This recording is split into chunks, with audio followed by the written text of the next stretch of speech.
আমরা নাসিক থেকে শিরডি যাচ্ছি।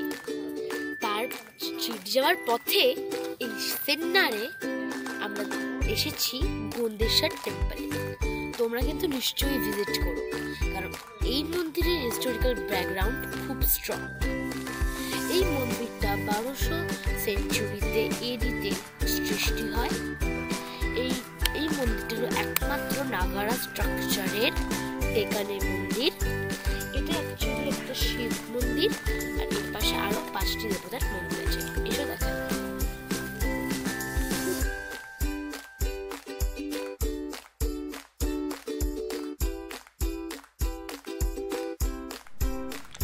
এটা হলো মূল মন্দির, আর এই মন্দিরের দুপাশে রয়েছে বিষ্ণু, সূর্য, পার্বতী আর গণেশের মন্দির।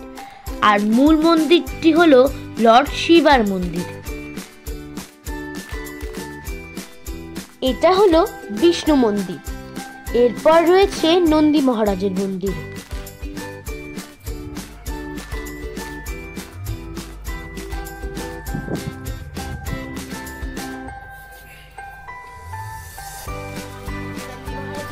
এটি হলো নন্দী মহারাজের মন্দির। কতগুলো নন্দীর মাথা দেখবে কাটা। কি নিষ্ঠুর মানুষ যারা এত সুন্দর মূর্তিগুলোকে এইভাবে নষ্ট করেছে।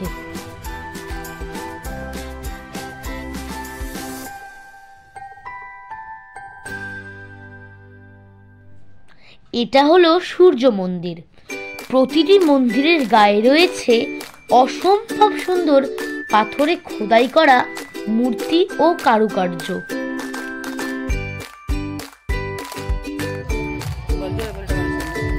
এটি হলো বিঘ্নহর্তা গণেশের টেম্পল।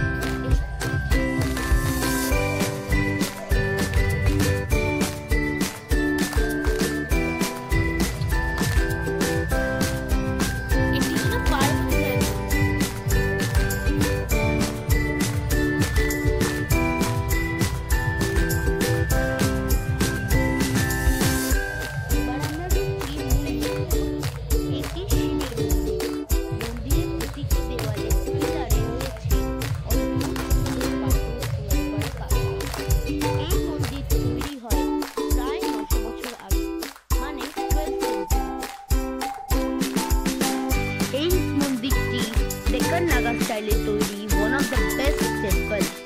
এটা যাদব ডাইনেস্টির রাজত্বকালে তৈরি হয়েছিল। এই মন্দিরটি 3টি দরজা রয়েছে। রাও গোবিন্দ এটা তৈরি করেছিলেন। সেই সময় এই মন্দিরের নাম ছিল গোবিন্দ ঈশ্বর মন্দির। সময়ের সাথে গোবিন্দ ঈশ্বর মন্দির গন্ডেশ্বর মন্দির নামে পরিচিত হয়। এই মন্দিরের একটা বৈশিষ্ট্য হলো এখানে লর্ড শিবার সাথে সাথে বিষ্ণুর কুর্ম অবতারও পুজো করা হয়। পাথরের খোদাই করা অসম্ভব সুন্দর 4টি পিলারের মাঝে রয়েছে এই কুর্ম অবতার। আর মন্দিরের গর্ভগৃহে রয়েছে দেবাদিদেব মহাদেব।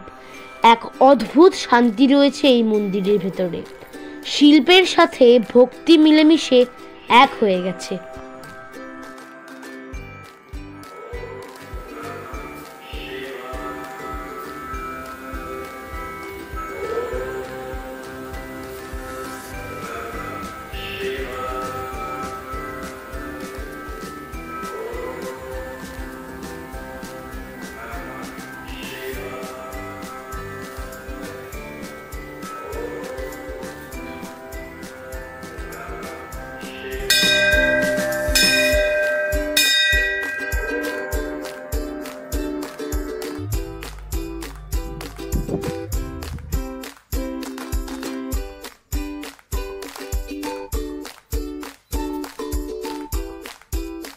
মন্দিরের প্রাঙ্গণের বাইরে রয়েছে একটা নাট মন্দির। এই নাট মন্দিরের মাথা কোন এক বিধ্বংসী রাজা ভেঙে দিয়েছিলেন।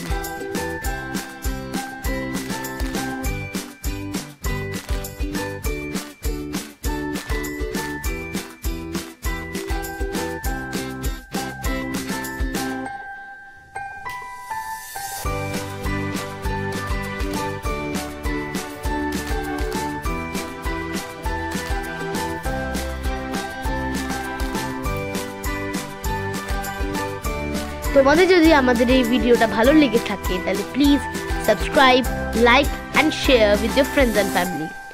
Comment in the below. Bye bye.